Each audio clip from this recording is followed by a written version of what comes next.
Feliz sábado a todos.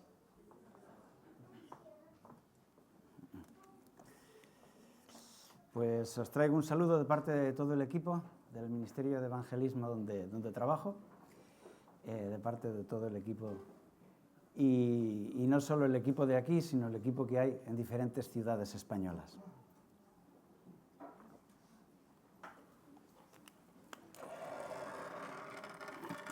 ¿Se me oye bien? ¿Se me oye bien? ¿Funciona el micrófono?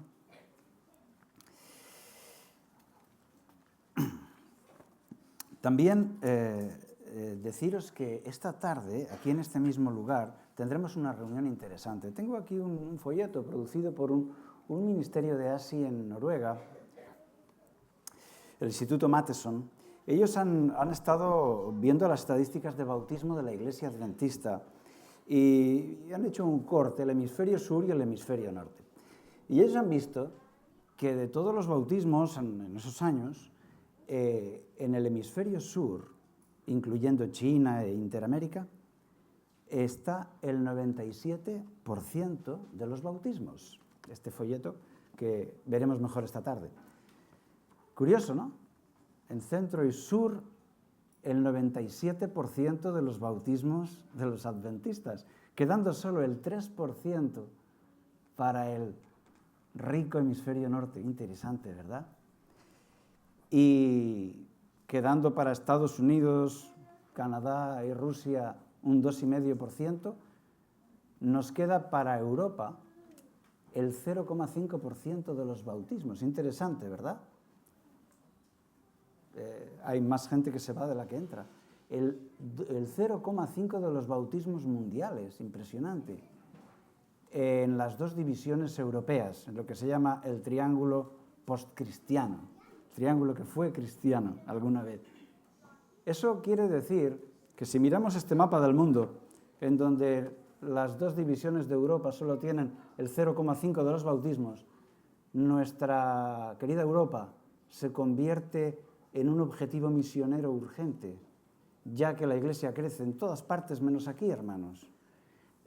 Pensamos a veces, hay que hacer un esfuerzo misionero, hay que apoyar África, hay que apoyar Asia, pero cuando ves la realidad del crecimiento de nuestra Iglesia, te das cuenta que hay que hacer un esfuerzo aquí, en nuestro propio país, en nuestros propios países europeos.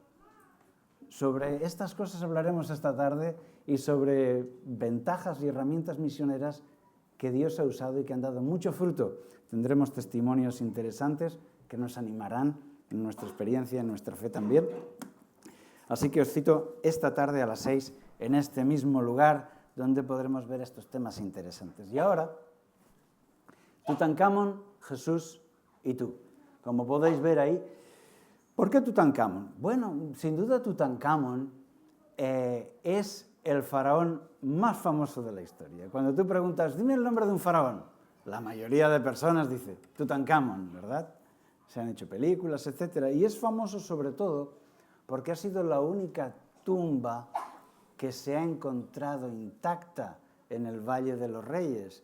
Y ahí hemos podido aprender muchas cosas de la vida de los egipcios, ya que ha estado por más de 2.000 años cerrada, sellada, por más de 3.000 años. Impresionante. Bien, el texto con el que empezamos. 1 Corintios, capítulo 8, versículo 6.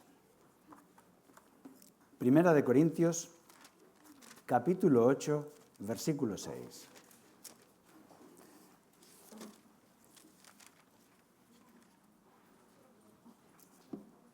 Dice así: para nosotros, sin embargo, solo hay un Dios, el Padre, del cual proceden todas las cosas, y nosotros somos para Él, y un Señor, Jesucristo, por medio del cual son todas las cosas, y nosotros por medio de Él. Es decir, para nosotros, dice Pablo, para nosotros los cristianos, solo existe un Dios, el Padre, y Jesucristo, porque por medio de Él Dios hace todos los milagros, por medio de Él llega a nuestro corazón, por medio de Él hace nuevas todas las cosas. Este es nuestro texto de base. Y resulta que en Egipto había un pueblo, el pueblo hebreo, como sabéis, que sí creía esto. Ellos decían también, para nosotros hay un solo Dios, el Padre. Y estaban en Egipto, un mundo lleno de ídolos y de estatuas, ¿verdad? Donde había muchos dioses. Y esto es lo que le da sentido a que estemos hablando de Tutankamón y de Egipto. Hay mucho Egipto en la Biblia, ¿verdad? Abraham se va a Egipto, ¿verdad? José se va a Egipto. Hay muchas historias de la Biblia que suceden en Egipto. Moisés en Egipto, hasta el propio Jesús pasó un tiempo en Egipto. Tutankamón, esta es la máscara funeraria, la máscara de oro macizo que él tenía colocada sobre la cara de la momia. Es de oro batido, de una sola pieza, tallada, pulida y con esmaltes de colores para darle ese aspecto tan bonito, ¿verdad? Bien, la historia empieza cuando en los años 20, los felices años 20, 1920 y así, Howard Carter era un arqueólogo dotado para eso, y este Howard Carter, este señor del bigote que veis aquí, él tenía alguien que le financiaba, Lord Carnarvon, un lord inglés, y él desde Inglaterra hacía expediciones a Mesopotamia, a Egipto, etc., y era aquella arqueología romántica, eran buscadores de tesoros prácticamente. Sin embargo, él tenía una mente científica. Él registraba todo, tomaba nota de todo meticulosamente porque quería aprender de aquellas culturas.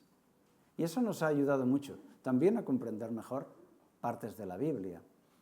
Howard Carter, en un momento dado, encontró unos sellos en el Valle de los Reyes, un valle que a los dos lados tiene agujeros que son tumbas de faraones. Entonces encontró unos fragmentos de sello con el nombre de Tutankamón y ahí se dio cuenta de que había un rey cuya tumba no había sido encontrada. Se habían encontrado ya 61 tumbas en el Valle de los Reyes, todas ellas saqueadas, vacías, destrozadas, ¿no? Sin embargo, la tumba de Tutankamón nunca había sido encontrada. Así que Lord Carnarvon le dio un montón de libras esterlinas y él con un montón de trabajadores se puso a excavar para encontrar la tumba de Tutankamón. Y les costó mucho encontrarla porque había un faraón posterior que había hecho una tumba encima y toda la tierra la habían echado encima de la puerta de la de Tutankamón y había quedado muy enterrada. Sin embargo, cuando ya estaban a punto de tirar la toalla, cuando ya dejaban eso por imposible, un trabajador encuentra unos escalones de piedra.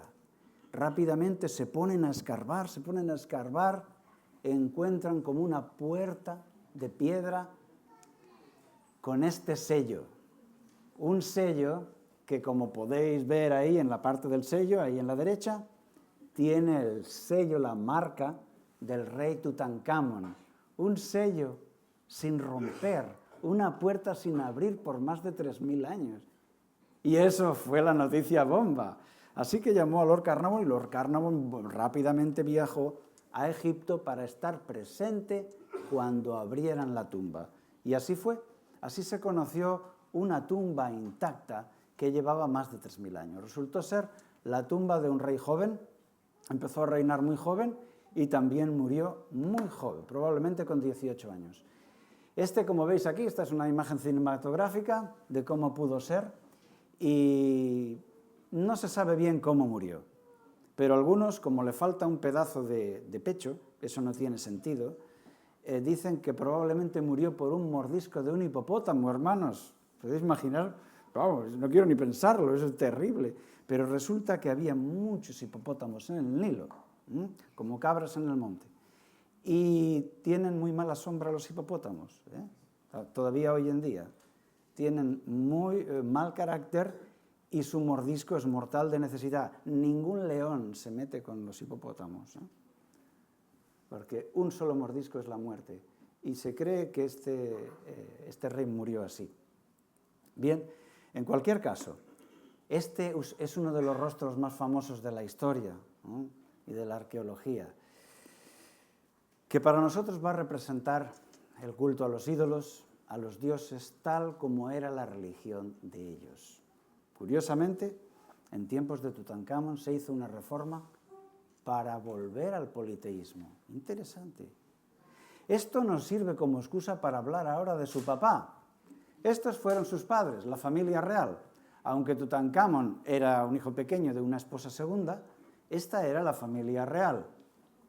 Akenatón, Amenofis IV Akenatón, y su mujer Nefertiti, que es también uno de los bustos más famosos de la historia. Ese maravilloso busto de Nefertiti que está en muchos halls de los hoteles. Lo he visto por hoteles por muchos países. Pues bien, hablemos de Akenatón, el papá de Tutankamón. ¿Qué pasa con él? ¿Por qué es especial? ¿Por qué tengo que dedicarle ahora unos minutos aquí? Para empezar, ya su cara llama la atención. Fijaros qué barbilla, qué orejas grandotas, qué nariz, qué cara flaca. No se hacían esculpir así los faraones, para nada. Esta es la típica cara de Akenatón, siempre con sus orejas grandes, sus labios gruesos, unos rasgos que no vuelven a aparecer en la historia de Egipto, ni antes ni después. Los faraones siempre se esculpían así. Querían pasar a la posteridad perfectos, musculados, hermosos, impecables. Son imágenes divinizadas para que se les dé culto, para que se les recuerde como un mito, como algo de gloria. Y sin embargo, Akenatón al revés. Parece que el lema de su vida fue las cosas como son. Y eso era un escándalo, porque eso nunca había pasado, hermanos. Y él, rompiendo generaciones de reyes y dioses, dice las cosas como son. Y esto nunca había sucedido. Otra imagen de las muchas que nos han quedado de Akenatón con sus rasgos, como diciendo, soy humano, no soy un dios. Qué interesante, ¿verdad? Resulta que se le llama al faraón hereje porque él cambió la religión de Egipto. Quitó los templos y los dioses, ¿habéis oído bien? Esos gigantescos templos de piedra que eran la base de la cultura egipcia. Funcionaba el país así, con los sacerdotes. Como una especie de clero medieval que hemos vivido en Europa, esa era la sociedad egipcia, dominada y gobernada por el clero, los templos. Él rompió, cambió todo eso y le costó la vida también. Pero gobernó 17 años, prohibió el culto a las imágenes. ¿Habéis oído bien? En Egipto, cuando el Nilo es un dios y todo es un dios. Cuando se dependía de esos dioses para la vida en el más allá, para alcanzar la eternidad. Él dice, chicos, se acabó, las cosas como son. ¡Qué escándalo, hermanos! Yo, estudiando este personaje, siento cierta admiración y me gusta ir aprendiendo datos e imaginar cómo debió ser su lucha y cómo debió de ser su vida. Y no solo con su cara, con su cuerpo también. Decía, bueno, tengo caderas, pues tengo caderas, tengo las piernas gordas, pues así soy yo. Y así se ponía, haciéndose representar con barriguita hasta el día de hoy. Y esto no se concebía antes de él. Fue una revolución. Y me pregunto yo, ¿por qué se metería en este lío? ¿Por qué Akenatón se metería a cambiar la religión de su pueblo? Se le llama el faraón humanista. ¿Por qué? Pues porque nunca se había visto a los faraones así, jugando con sus nenas, besando a sus hijas, jugueteando con ellas, hasta a la tercera heredera esta, que ya no recuerdo sus nombres, se la ve jugando con la cobra sagrada que protegía a Egipto, jugueteando con ella, ¿no? Con todos esos signos de la realeza, ¿no? Tradicionales, y el dios único que representaban como el disco solar, el Dios único bendiciendo y derramando su bendición sobre ellos. Esto, hermanos, está grabado en piedra y os aseguro que las piedras hablan y cuentan una historia de un faraón que creyó en Dios. ¿Lo habéis oído bien? Impresionante. Aquí tenemos una de las muchas imágenes donde Akenatón se hizo representar adorando al único Dios, creador de todo, sabio y bueno. junto con su esposa Nefertiti y las nenas. Aquí Tutankamón todavía no había nacido. Pero ¿entendéis por qué ahora hablo de él? Esto es una revolución, hermanos. ¿Por qué? Podríamos decir. ¿Por qué? ¿Por qué Akenatón hace eso? Yo le pondría de subtítulo a Akenatón, no el faraón hereje, sino las cosas como son. Me imagino a Akenatón creciendo con todos esos dioses, viendo toda la farsa de los sacerdotes, toda la mezquindad del clero, y viendo todo eso y madurando en su mente, si yo algún día pudiera cambiar toda esta farsa. ¿Y qué sabe de un Dios verdadero? ¿Es que se le ha ocurrido a Akenatón que haya un Dios único? Porque para nosotros tenemos la Biblia que nos dice, para nosotros hay un solo Dios. ¿De acuerdo? Pero ¿cómo es que él llegó a pensar así? ¿Cómo Akenatón llegó a decir, para nosotros hay un solo Dios? ¿Cómo llegó a esto? Bueno, por la época en que vivió, sabemos que era el siglo XIV a.C., sabemos que hacía más de 80 años Moisés había salido de Egipto con un despliegue, ¿verdad?, con un Dios único, con un despliegue de poder que había puesto el imperio al revés, ¿vale?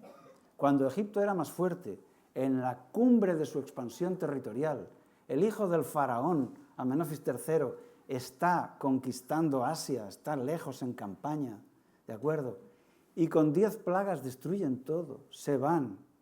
Curiosamente se van para abajo, ¿no? Hoy se sabe que es porque el hijo del faraón venía con el ejército por arriba del Sinaí. Cruzan el Mar Rojo, ¿verdad? Cruzan el Mar Rojo con un milagro impresionante. Y luego Dios los cuida por 40 años. ¿Sabían eso los egipcios? ¿Creéis que no tenían espías? ¿Creéis que no tenían información el emperador del mundo? Esto es antes de Babilonia. Ahora, Akenatón es el emperador del mundo, así de claro. Y Akenatón va conociendo todo esto de joven. Cuando él es jovencito, oye hablar de la caída de Jericó. ¡Jericó! Pero si yo soy el rey del mundo y no he podido conquistar Jericó, ¿cómo estos pastores? Es que no son pastores, es que su Dios, otra vez su Dios, el de las plagas, ¿no? El del que abrió el Mar Rojo, ¿verdad? Su Dios. Akenatón sabía todo eso, mientras era un presumido príncipe por el palacio, rodeado de oro por todas partes. Pero Akenatón tenía una forma de ser, las cosas como son. Y él llegó a entender esta frase, para nosotros hay un solo Dios sabio, bueno, justo, creador de todo, y los otros dioses son un engaño. Impresionante, ¿verdad? Me encanta esta figura de Akenatón. Cuando la caída de Jericó, el mundo se sacudió, el mundo se conmovió. ¿Y creéis que Akenatón no se enteró en su palacio? Pues claro que Akenatón se enteró en su palacio, lo sabía hasta el gato, hermanos. Recordad conmigo, los dos espías están en Jericó, ¿verdad? Y una ramera llamada Rahab les esconde porque los están persiguiendo. Y les esconde. ¿Y por qué les esconde? ¿Qué dice Rahab? ¿Quién se acuerda? Sabemos que vuestro Dios es el Dios, o sea, sabemos que vais a triunfar, que la ciudad está condenada. Por favor, dice, por favor, cuando toméis la ciudad, por favor, salvad a mi familia. Impresionante.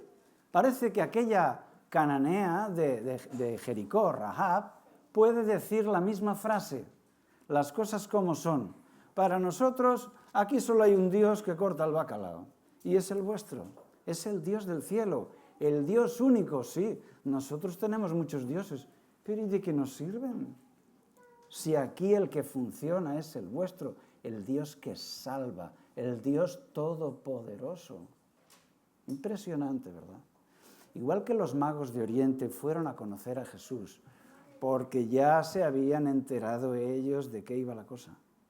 mucho más una chica de Jericó y mucho más el emperador del mundo, ¿no os parece? Tiene información privilegiada, tiene espías por todas partes, por todos los gobiernos y por todos los caminos. Akenatón sabe quién es nuestro Dios. No puede decir, ahora vamos a adorar al Dios de los enemigos, de aquellos esclavos. No puede, a tanto no puede llegar. Pero prohíbe el culto a las imágenes, prohíbe todos los dioses, los templos, y hace que el pueblo adore a un Dios único y sabio. A mí me parece fascinante. Y una inspiración para nosotros, para todos nosotros. Un ejemplo para hoy también. ¿No os parece? Las cosas como son. No tenemos un Dios. Por eso cuando veáis esta cara, que también se ve mucho, cuando veáis esta cara y veáis un faraón que no es guapo, pues sabréis que es Akenatón, aquella persona que tuvo el valor de ser hereje y de poner las cosas en su sitio. Ahora bien, ¿qué pasó cuando él murió? Su hijo era tan pequeño que los sacerdotes volvieron a tomar el control y volvieron a cambiar la capital a Tebas, rodeada de templos, y volvieron al politeísmo y al culto a las imágenes. Esa reforma religiosa, ese protestantismo de Egipto solo pudo durar 17 años. Y su propio hijo, su propio hijo, Tutankamón, es esa cara de oro que espera que le adoren, que ha vuelto a traer los ídolos. Por ejemplo, Akenatón nos puede quedar simbolizando el culto al Dios verdadero. Y Tutankamón, la máscara de oro, el politeísmo, la vuelta al politeísmo, como un camino ancho y un camino estrecho, como cada una de las decisiones que tenemos que tomar nosotros. Así que en vuestra vida diaria, cuando salga el tema de Tutankamón o de Akenatón, tenéis un tema de conversación. ¿Sabes tú de Tutankamón y sabes tú lo que pasó? Porque está escrito en la piedra. Nadie lo va a cambiar, nadie lo duda. Fue así como sucedió. Y nosotros hoy, al igual que Akenatón, decimos, para nosotros hay un solo Dios. Y sigue diciendo el texto, y un solo Señor, Jesucristo, por medio del cual han sido creadas todas las cosas. De manera que Jesús es la puerta por la cual las bendiciones de Dios nos llegan. Jesús es esa parte de Dios, ese rostro de Dios en el cual tenemos la salvación, ¿no? Ese Salvador. La historia de Cristo, bueno, algunos han escrito libros muy gordos sobre la humanidad de Cristo, sobre la cristología, etc. Pero lo más importante es ir al corazón y saber por qué. ¿Por qué? ¿Por qué vino Jesús? Y al final Jesús vino por amor, para salvar. Cuando nuestro niño pequeño se cae y corremos para levantarlo y para consolarlo, pues Él desde el cielo vino corriendo para ayudar a su hijo en dificultades, en graves dificultades. En Salt Lake City, es una gran ciudad de Estados Unidos, en el edificio de la biblioteca, un gran edificio, el sheriff estaba dando un cursillo a los cadetes que querían ser policías. Así que el sheriff está dando la clase y le dicen que en una sala de la biblioteca hay un hombre armado, enloquecido, que tiene un montón de rehenes y que amenaza con matarlos. De hecho, es real, publicado en el periódico. Y entonces, ¿qué hace este sheriff? ¿Qué hago? ¿Sabéis lo que hizo? Este hombre se fue a los baños, se quitó el uniforme y se vistió de civil. Y vestido de paisano fue a donde estaba el secuestrador e hizo ver que se equivocaba, que entraba por error en la sala. ¿Qué pasa aquí? Y le encañonó y le dijo, ponte ahí con estos. Y se puso ahí, ¿no? Y empezó a trazar estrategias. Y la cosa se puso muy mal. Y al final el secuestrador dijo, que iba a matar cada minuto a uno si no le preparaban la salida. Así es que, perdiendo la paciencia, este secuestrador les dijo a las víctimas: pues ahora voy a matar a uno. Y el sheriff enseguida dijo: pues si vas a matar, empieza conmigo. Y dice: pues muy bien, vente aquí. Y ahí le saltó el sheriff encima y empezó una pelea titánica. Y empezaron a revolcarse por los suelos ante los gritos de los demás. Qué situación, hermanos, vida o muerte. ¿Quién creéis que ganó? Ganó el sheriff. Menos mal, ganó el sheriff, ¿no? Porque si no, sería una historia triste. Ganó el sheriff, seguramente le llenó la cara de colores y consiguió reducirlo y salvar a la gente. Pues el reino de los cielos es como el sheriff de Salt Lake City, que fue para allá arriesgando su vida. Se despojó de sus vestiduras de autoridad y se vistió de carne como cualquiera de nosotros, tomando un cuerpo humano. Hermanos, no hay una historia más bonita que esta. No hay ninguna historia más impresionante que la historia de Jesús. Jesús se enfrentó al enemigo armado que nos tenía secuestrados y Jesús consiguió vencer a riesgo de su vida y consiguió la victoria. Y ahora llegamos nosotros, que ya tenemos la victoria conseguida. ¿Qué vamos a hacer? Vamos a hacer como Akenatón: allá donde estoy voy a hacer una reforma. Las cosas como son, hermano.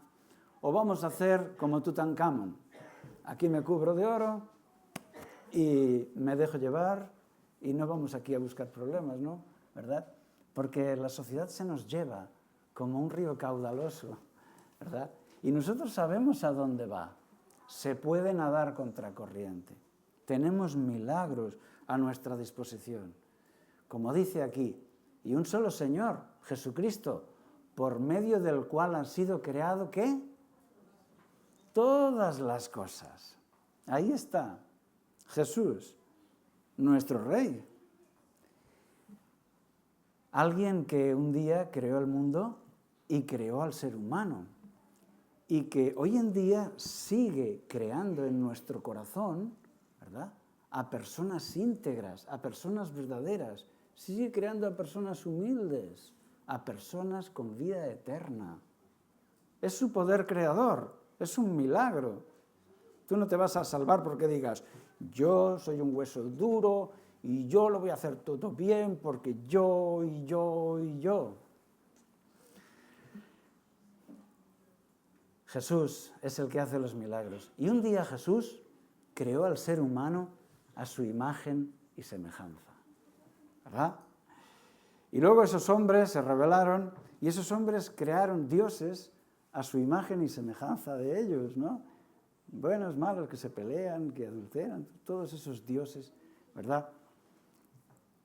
Y luego tenemos a Jesús otra vez creando a la gente a su imagen y semejanza como al principio. El milagro creador es el que tenemos que vivir ahora. Tenemos ese privilegio de vivir ese milagro creador. Dice 1 Timoteo 2:5, dice: un solo Dios. Hay un solo Dios y un solo mediador entre Dios y los hombres, Jesucristo. Para nosotros también hay un solo Dios. Como dice la Shema, el texto más famoso de los judíos, en Deuteronomio 6. Acompañadme a buscar Deuteronomio 6. El quinto libro de la Biblia, Deuteronomio, capítulo 6. En la judería de Sagunto, cuando subís por la calle hacia el castillo, el tercer arco de piedra de la judería, podéis ver a la derecha del arco, podéis ver una casa. La planta baja tiene 500 años y junto a la puerta veréis una hendidura una hendidura en la piedra. Es todavía el hueco donde estaba esa pieza con la Shema escrita. Es una casa de judíos que mantiene su planta baja por 5 siglos ahí. Y Deuteronomio, capítulo 6, versículos 4 y 5. Esta es la frase que estaba escrita ahí, en esa puerta, junto a esa puerta.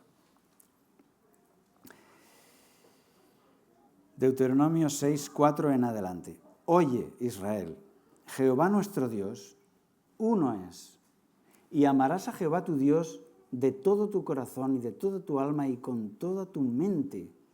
Y estas palabras que te mando hoy estarán sobre tu corazón y las repetirás a tus hijos. El judío salía de aquella casa de Sagunto, allí, y antes de salir de casa tocaba esta frase y repetía: Oye Israel, Jehová nuestro Dios, Jehová uno es. No voy a seguir a nadie más, no voy a adorar a nadie más, no voy a distraerme con nada más. Jehová nuestro Dios es uno. Y cuando volvía del trabajo, antes de entrar en la casa, volvía a tocar la Shema junto a la puerta. No era algo, podríamos decir, supersticioso. Era para recordar que Jehová nuestro Dios es uno y no tendrás dioses ajenos delante de él.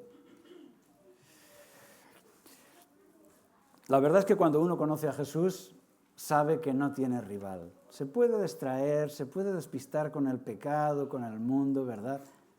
Pero él sabe que no hay nadie como Jesús. Nadie. Hablando de la fe es como una adhesión, ¿verdad?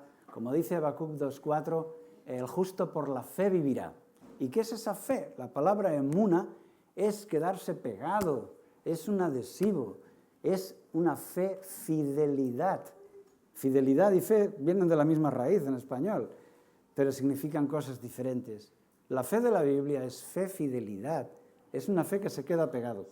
Todos conocemos esto, ¿verdad? En la antigüedad no lo conocían.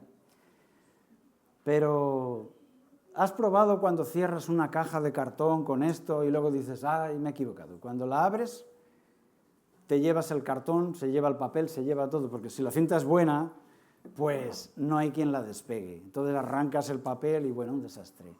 Esa es la fe. La fe es quedarse pegado. La fe no es una opinión. La fe no es decir, yo creo que Dios existe, creo. No, no es una opinión. La fe es una adhesión. Y de ahí viene la palabra amén de emuna. Es una adhesión. Esta es la fe. Y si tenemos esta fe como un granito de mostaza, ¿qué pasará? Que se moverán montañas, ¿verdad? Es así, hermanos, podemos vivirlo. Lo vivimos. Este hombre es la máxima autoridad que está custodiando los escritos del Mar Muerto en Israel, ¿verdad? Este Adolfo Reutemann, habla español y es rabino, antropólogo y no sé cuántos doctorados tiene, ¿verdad? Total, para decir que en realidad el monoteísmo empezó en el siglo VI.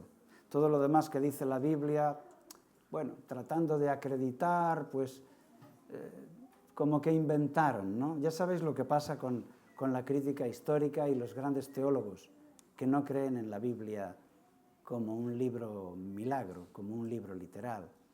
Para él no es lo mismo monoteísmo que monolatría. Interesante, porque él dice que monoteísmo es que solo tenemos un Dios, mientras que monolatría es que adoramos a uno, pero sabemos que hay otros dioses, ¿no? Interesante. Y eso se parece un poco a nuestra experiencia. Yo tengo monoteísmo, hermanos, o monolatría. Es decir, soy cristiano, soy adventista, pero tengo en cuenta a otros dioses que también me dan ciertas ventajas. ¿Veis? Hay una reflexión interesante que podemos sacar. Y bueno, hemos visto a Tutankamón, hemos visto a Jesús y ahora viene el tú, el yo, ¿verdad? Que es al final lo importante, es lo que hay que salvar, es lo que hay que cambiar. A mí me gusta la imagen de la novia porque la novia no tiene sentido sin ¿quién? Sin el novio. Si habláramos de un dentista o si habláramos de un taxista, pues tiene sentido por sí solo. Pero cuando hablas de una novia, a ver, falta la otra parte, que es el novio, que es él. Ese Él con acento. Él, el de arriba. Ese Él que puede hacer el contacto que nos da la vida, ¿verdad? Así es. Y si nosotros somos la novia, es porque hay un objetivo. El encuentro con el novio, la unión con el novio, la boda, vivir juntos, vivir felices, ¿no? He podido participar en unas cuantas bodas y es muy bonito ver las caras y las emociones de las personas. ¡Qué emoción!, ¿no? No es lo mismo antes que después de la boda. Algo maravilloso sucede ahí. Algunos se preguntan, ¿somos la novia o somos los invitados? A mí me perturbó durante un tiempo esta frase que dice, somos todos invitados a las bodas del Cordero. Tú eres invitado, tú eres invitado. El mundo entero son invitados a las bodas del Cordero. Pero si tú eres invitado, tú no eres la novia. Y aquí tenemos un problema que necesita una respuesta. Es cierto, algunos con cara de gran teólogo dicen, si tú eres el invitado, tú no eres la novia. Y te dejan así descolocado, como con el pie cambiado. ¿Y ahora qué? Entonces, esto lleva a varias circunstancias, ¿no? Para los mesiánicos, cristianos mesiánicos, dicen Israel era la esposa. Los cristianos, bueno, ya entrarán si pueden, pero la esposa era solo Israel. Interesante. Otros cristianos, incluso adventistas, dicen, no, la novia son los 144.000. Son solo la última generación que estarán viviendo con él en su templo, en su casita, con el novio. Y los demás, pues somos invitados. Los creyentes de todas las épocas, pues somos los invitados. ¿Qué os parece? Aquí se nos genera un problema. Porque yo estaba muy feliz pensando que soy la novia, ¿o no? Pues claro que sí. Sin embargo, cuando estudiamos más la Biblia, pues el Espíritu nos da la respuesta con un texto aquí y otro allá. Si alguien te dice, si eres el invitado no puedes ser la novia, puedes decirle, falso. Entonces, si Cristo es una oveja, ¿ya no puede ser el pastor? Ahora resulta que hay que elegir entre pastor o oveja. Pues no, hermanos. Los símbolos de la Biblia no son exclusivos, son para explicar un aspecto de la verdad. Por eso Jesús es un pan, ¿o no? Jesús es el pan, y también es el agua, y también es la puerta, y también es el cordero, y es el pastor, y es la luz. Claro, es el camino, es todo eso, y nada es exclusivo. El problema se genera cuando en una imagen imaginamos dos en la misma escena, el cordero y el pastor. Y parece que habría que elegir, a ver, ¿Jesús es el cordero o el pastor? Pues los dos, hermanos, es los dos. Porque con el símbolo del pastor, Jesús nos explica unas características de él. Y por medio del cordero nos explica otras características como víctima y como sacrificio, como mártir. Por lo tanto, tú quédate tranquilo, que tú eres la novia, en el sentido que vas a vivir en la eternidad con Dios. Y también eres el invitado, en el sentido de que puedes elegir voy o no voy. La novia no tiene esa elección. ¿Habéis visto en alguna boda? Bueno, puede haber alguna que se lo piense, pero generalmente la novia no hace esa elección. Ya la hizo mucho tiempo antes. El símbolo de los invitados se trata de que yo elijo, ¿acepto la invitación o no? Por lo tanto, con la novia tenemos una enseñanza de un aspecto de la verdad y con el símbolo de los invitados tenemos la enseñanza de otros aspectos, nuestra elección, nuestro llamado, esa convocación. Por lo tanto, hermano y hermana, quédate tranquilo, tú eres el invitado, tú eres la novia, tú eres la oveja perdida, tú eres la moneda, tú eres todo. Todos esos símbolos nos afectan directamente y no son exclusivos. ¿Y qué diremos de tú, nuestra triste realidad, verdad? Nos dice Efesios 6:1, fortaleceos. ¿Por qué? Pues porque somos débiles. Por eso, porque somos débiles y con defectos. Pero me gusta ese texto de Efesios 6:10, fortaleceos en el Señor y en el poder de su fuerza. ¿De la fuerza de quién? De Él. Esta es la palabra clave, Él. Fortaleceos en la fuerza de Él, no en la tuya. Ha venido un hermano a grabar programas para televisión y nos contaba la experiencia de su hermano, ¿no? Decía, mi hermano nunca ha querido saber nada de la iglesia, rechaza lo que le digo y tal. Sin embargo, me llama y me dice, oye, se ha parado la televisión, ¿qué ha pasado? ¿Qué quiere decir esto? El hombre está enganchado y quizá el orgullo no le permite escuchar a su hermano ni aceptar nada, pero él está ahí, escuchando al Señor. ¿Cómo somos el ser humano? Que somos un poco penosos con nuestro orgullo y nuestras deficiencias, pero Dios se las arregla para llegar a nosotros.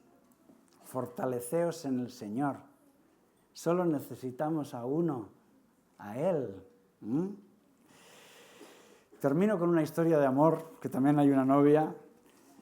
Son unos espectadores de la televisión muy queridos y es una historia de amor que se realiza en China. Resulta que en China hay un gran evento. En un gran resort, en una ciudad de China, se celebra el evento de la elección de Miss Universo. Y una orquesta de Sevilla, un grupo de Sevilla, es contratado para tocar en ese hotel por 6 meses. Y ahí están, dale.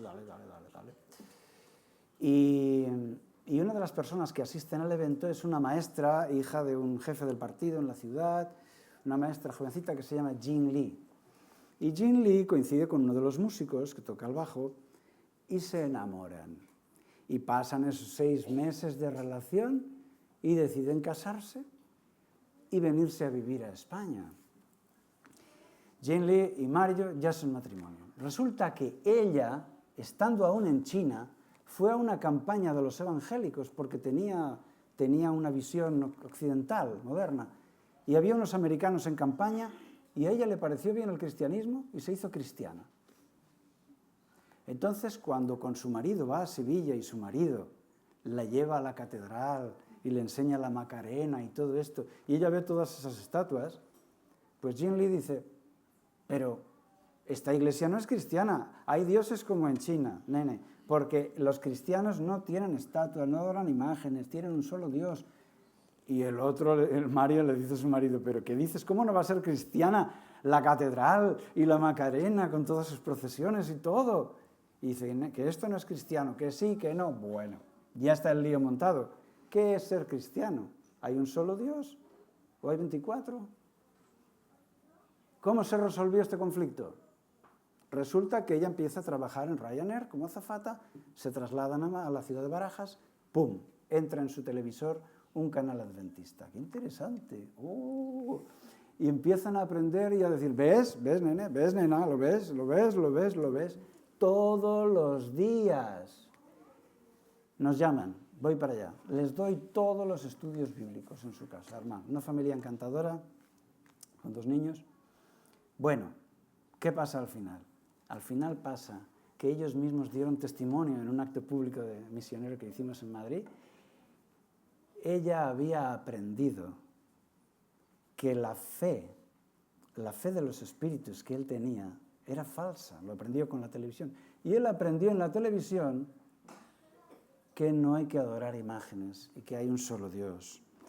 Jin Lee de pequeña tenía un tío espiritista que como medium hablaba y los antepasados, la gente iba a consultar a los antepasados por medio de su tío. Y su tío cambiaba la voz y hablaban los espíritus. Y ella desde niña lo vio y le quedó ahí. Claro, al hacerse evangélica, esa idea no cambió, puesto que hay también una dosis de espiritismo en el mundo evangélico. Pero con la tele adventista aprendió que los muertos nada saben. ¡Wow! Y ahora Mario también aprendió que no hay que adorar a imágenes. Y los dos, centrados en la Biblia, ahora están de acuerdo en todo, hermanos. ¡Qué historia más bonita!, ¿no? El amor que unió Oriente y Occidente y que luego la televisión les ayudó a encontrar a ese Dios verdadero. Esta tarde contaremos más historias bonitas. Quiero dejaros con este mensaje. Nosotros adoramos a un solo Dios y no nos distraemos con los dioses de moda en este mundo. Que así sea. Amén.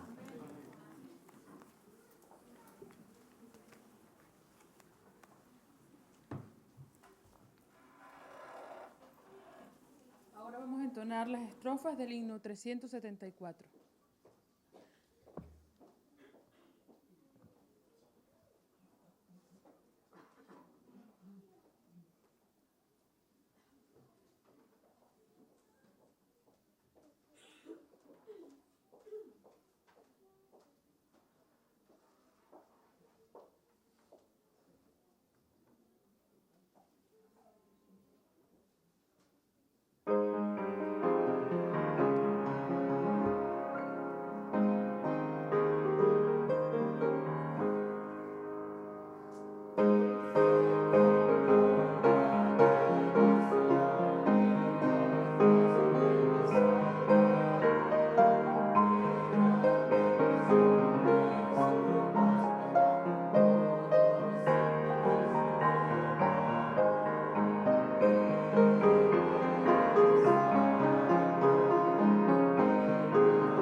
Oremos. Querido y amado Padre Celestial, gracias Señor porque nos has permitido estar aquí. Gracias por tus palabras, porque nos has hablado hoy, Señor, y te pedimos para que estas palabras queden grabadas en nuestra mente y en nuestros corazones. Que tú seas la única fuerza, que tú seas nuestro guía y ese que nos mantiene siempre, Señor. Ayúdanos a mantenernos con fe y con esperanza, sabiendo que tus promesas son fieles, Señor. Cuida de todos aquellos que hoy se reúnen en tu nombre en todas partes del mundo. Te lo pedimos en el nombre de Cristo Jesús. Amén.